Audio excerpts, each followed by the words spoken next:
All right, we back with another one. This story comes out of Miami, Florida. Florida again. And this story sounds all too familiar because we've seen many examples of stories like this. Let's get into it. Not once did anyone yell police. Black man with licensed gun, gunned down by Miami cops on his back porch as sister followed home by unmarked car. Posted by Carlos Miller, July 8th, 2024, Atlanta Black Star. Daniel Lewis, a 27-year-old black father of two with a clean criminal record and a concealed weapons permit, was shot and killed by police in South Florida in a case that is raising more questions than providing answers. The son of a retired New York City police officer was killed on May 31st after being shot 5 times in the backyard of his home in Miami Gardens, a municipality in northern Miami-Dade County with a majority black population. That night, Miami Gardens police officers were working with agents from the Federal Bureau of Alcohol, Tobacco, and Firearms and Explosives in a joint task force to combat gun violence, according to NBC Miami. Law enforcement officials told CBS Miami they were looking for somebody.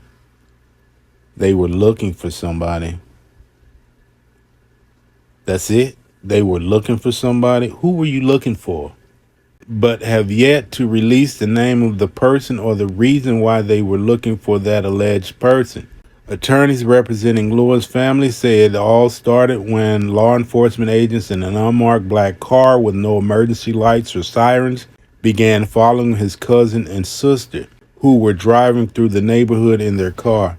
Believing gang members were following them, they panicked and drove into the backyard of their family's home. His sister then ran out of the car and into the home through the back door. Lewis, who was inside the home, stepped out of the back door with his gun to see what was going on and was shot and killed within seconds. Typical response, right? I watched my son take his last breath, and that's the hardest thing a mother could ever do. From the first to the last, said his mother. Damn. First breath to the last breath. Angela Lewis during a press conference in front of the Miami Gardens Police Department on July 2nd, according to NBC Miami. Nobody would understand what was taken from us, and all we want to know is why did it have to happen? Police are claiming he shot at them first, prompting them to return fire. But attorneys representing the Lewis family said none of the shells at the scene came from his gun. What was the rush? What was the urgency to fire upon Mr. Lewis this night? Asked attorney Chris Lomax during the press conference, during which attorneys said they plan to file a lawsuit, according to NBC Miami. Still no answers. It's been more than a month since the shooting, and neither Miami Gardens Police nor the ATF have released much information about the shooting, including details about the person they were supposedly looking for or confirmation on whether Lewis even fired his gun. Unfortunately, some individuals discharged firearms at some Miami Gardens detectives, as well as some of my agents. Christopher Robbins, the agent in charge of the Miami ATF office, told NBC Miami that night of the shooting. Gunfire was returned. One individual was struck, and he's unfortunately deceased.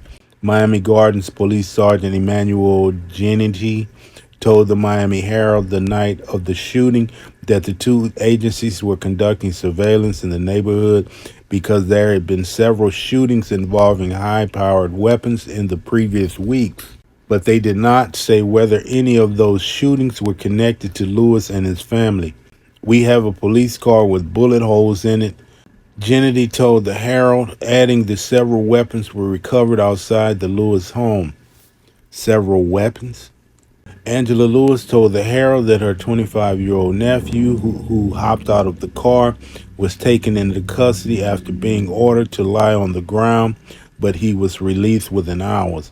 Attorneys representing Lewis' family still have not determined whether he even knew they were cops. Not once did anyone yell, "Police, stop, police, freeze," attorney Ariel Lett said during the press conference.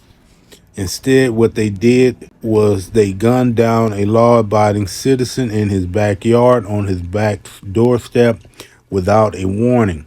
Under the known circumstances, Let believes Lewis had every right to defend his home from people with guns who never identified themselves as cops, according to Local 10. The castle doctrine would seem to apply that you have a man who committed no crimes, who was known that the family committed no crimes, and who his sister just ran into the house screaming for her life as the car she was in was being shot at by unknown assailant. All right. This is these stories do sound familiar, and what you have is, I think it's bullshit what they saying they were looking for someone. What they do is they ride around in these unmarked cars and they provoke a response. You know, they don't say police, they don't have anything on the car acknowledging that they're law enforcement, and they provoked innocent people into responding to them, and then they open fire and more likely killing them. I've seen this many times before, and one story comes to mind. I don't recall what state or city it was in, but there was a young brother in, I believe might have been Atlanta, somewhere in the South, where they had these unmarked sitting in front of his home, and he didn't know who they were. They had no markings on the car, dark tinted windows, but you could see it's like four people inside. So, in concern for his family, he comes out. He goes in his garage first, and he shined the bright. He had a bright light in his driveway. He put the light on him. No one responded in the car. He flashed it on and off a few times. And then he approached the car with a rifle, and he tapped on the hood of the car, and immediately the windows rolled down, and they end up shooting this man. And that's what I mean by they provoke a response. The citizens don't know who's in these vehicles, and they know this. And when they approach the vehicle to see what's going on, that's when the police respond with fire. And this is the exact same thing that happened to this man. They follow his family members. They pull up in the yard and they say someone's following us. He comes to the door with his gun. No one says police or anything, and they end up blasting him the second they see a weapon in his hand. My condolences to the family.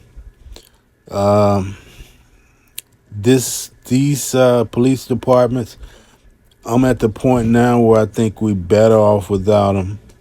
You got many bootlickers that would say otherwise, but look at the things they do. I think we better off just dealing with crime and criminals than having these police units around us, because in many cases they are committing some of these crimes. And if you think about it, how many times have they ever caught something that is a crime that's in progress? Many of them are just traffic police and serving tickets to people that just basically trying to work and provide a living for a living for their family.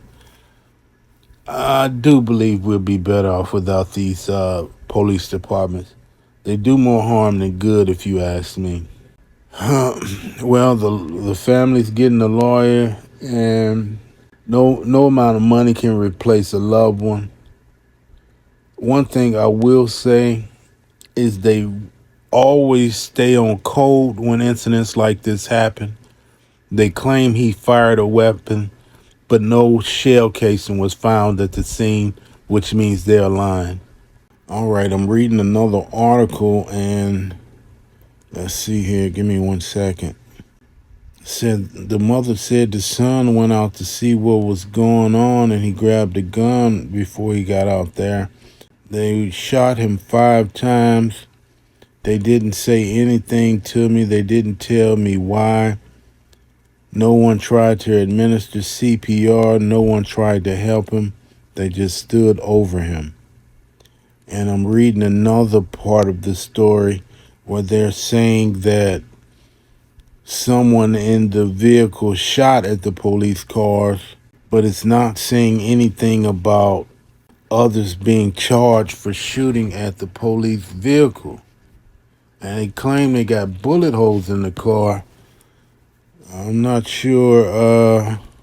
It says some of the people in the car had bailed out near the home where there was an exchange of gunfire with police.